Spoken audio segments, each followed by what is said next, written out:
আসসালামু আলাইকুম। ফরেজ কিচেনে আপনাদের সবাইকে স্বাগতম। আশা করি আপনারা ভালো আছেন।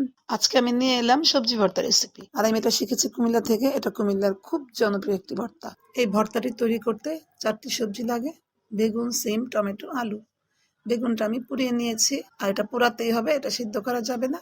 আর বাকি সবজিগুলো আমি সিদ্ধ করে নিয়েছি। আর টমেটোর উপরের দিকে একটু ক্রস করে কেটে নিয়েছি, যাতে সিদ্ধ করার পর ছুলতে সুবিধা হয়।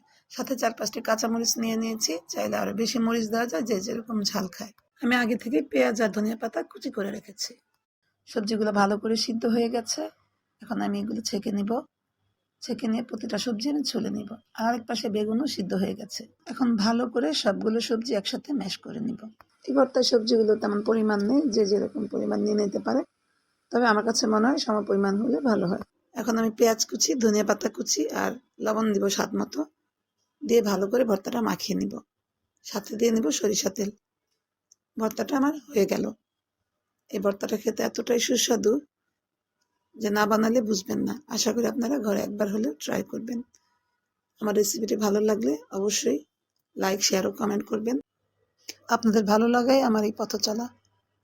চলে আসবো প্রতিদিন নতুন কোনো ভিডিও নিয়ে। আজকে এই পর্যন্তই। আসসালামু আলাইকুম।